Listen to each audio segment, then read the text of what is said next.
সুরভি খুবই অ্যাডভেঞ্চারাস একটা মেয়ে। মানে সে খুবই দেয়ার নিতে পছন্দ করে, লাইক থ্রিলিং কাজ করতে পছন্দ করে। রাত বিরেতে এখানে সেখানে চলে যায়, কখনো কবরস্থানে, কখনো হচ্ছে যে ব্ল্যাক ম্যাজিক দেখার জন্য, মানে সব উইয়ার্ড উইয়ার্ড অ্যাডভেঞ্চারাস কাজ করে, যেটা স্বাভাবিক মানুষ করবে না কখনো। সো এক রাতে হচ্ছে যে সে ঠিক করে একা একা ট্রেনে করে ঘুরতে যাবে। তো খুব পাগলামি একটা ডিসিশন। তো যেমন কথা তেমন কাজ, সে ঠিক করে যে সে মানে লাইক ঢাকা থেকে কুমিল্লা ট্রেনে করে যাবে। তো যেমন কথা তেমন কাজ, সে হচ্ছে যে একদম ট্রেনে উঠে বসে রাতের বেলা। সো ট্রেনের ওই দিন কী হয়েছিল জানি না, পুরা ট্রেন স্টেশন একদমই নিরিবিলি ছিল, মানে লাইক কেউ ছিল না ধরতে গেলে, হাতে গোনা কয়েকজন মানুষ। স্বাভাবিক নর্মালি এটা হয় না।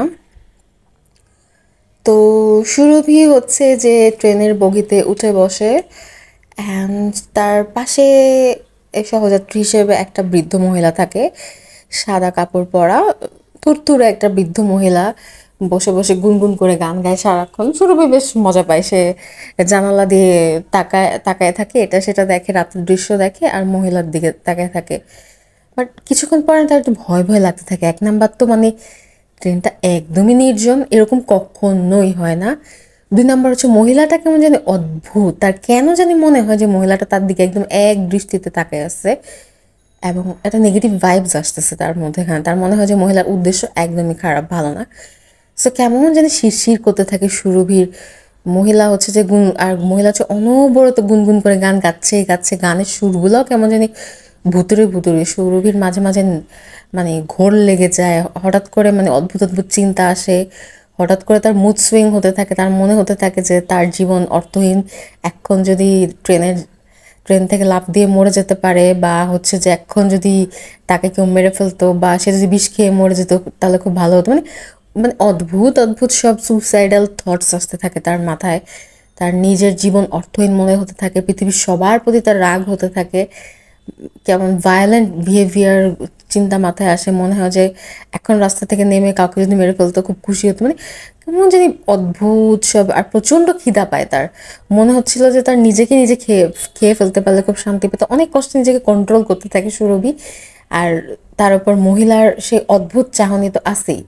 তার মানে ক্রমাগত মনে হচ্ছিল মহিলা তার দিকে তাকিয়ে আছে আর গান গাচ্ছে, এবং ওই গানগুলাকে মনে হচ্ছিল যে একটা মন্ত্র।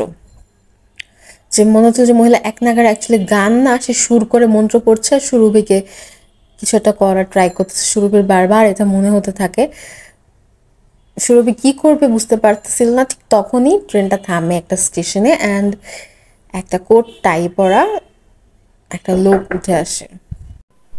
তো ওই লোকটাকে দেখে সুরভি কিছুটা মনে সাহস পায়, ভাবে যে ওকে, ইটস ওকে, আমি হচ্ছে যে লাইক হয়তো এটা সব মনের ভুলে যে আরেকটা লোকও উঠে আসছে, হ্যান ত্যান এগুলো ভাবতে থাকে, নিজেকে সাহস দিতে থাকে। এই লোকটাও হচ্ছে সুরভি, মানে ওই লোকটা আসার পর থেকে সুরভির খুব পজিটিভ একটা ভাইবস চলে আসে।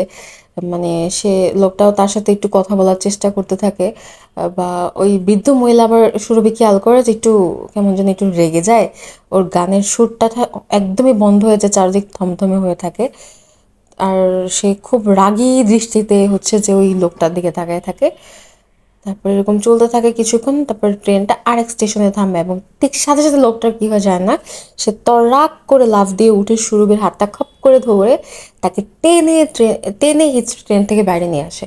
সুরভি একদম কেমন যেন ভয় পেয়ে যে চিৎকার করে করে বলে যে এই আপনি কি করলেন, এটা আমাকে এরকম টানাটানি করতেছেন কেন? লোকটা বলে কি, বাবা আজকে তোমার জীবনের শেষ দিন ছিল যদি আমি না থাকতাম। মানে মানে হলো, তুমি যে ট্রেনটাতে উঠেছো এটা কিন্তু কোনো সাধারণ ট্রেন না। আজ থেকে 100 বছর আগে এই রেল লাইনে একটা ট্রেন দুর্ঘটনা হয়েছিল, বলা আজ, ঠিক ঠিক আজকেরই দিনে। এবং বলা হয়ে থাকে প্রতি বছর ট্রেন দুর্ঘটনার দিনে এই ট্রেনটা আসে এবং রেলপথ দিয়ে হেঁটে চলে যায় অজানা কোনো গন্তব্যে। আর মাঝে মাঝে কিছু যাত্রী ওঠে এবং তাদেরকে আর কখনোই খুঁজে পাওয়া যায় না। তুমি না জেনে ট্রেনের ভেতর উঠে বসা সেই যাত্রীদের মধ্যে একজন। আমি তোমাকে প্রথম থেকেই খেয়াল করেছিলাম যখন তুমি ট্রেনে উঠেছিলে, এবং তোমার ভাগ্য ভালো যে আমি তোমাকে আজকে বাঁচিয়েছি। এখন বাবা সাবধানে বাসায় যাও। আর হ্যাঁ, আজকের পর থেকে রাতে একা একা কোথায় যাওয়ার আগে 100 বার চিন্তা করবে, না জেনে বুঝে কোনো ট্রেনে উঠবে না। এরকম উপদেশ টুপদেশ দিয়ে লোকটা চলে যেতে থাকে। সুরভি লোকটাকে জিজ্ঞেস করে, আচ্ছা এই ট্রেনটা যে ভুতুড়ে সেটা আপনি কি করে বুঝলেন?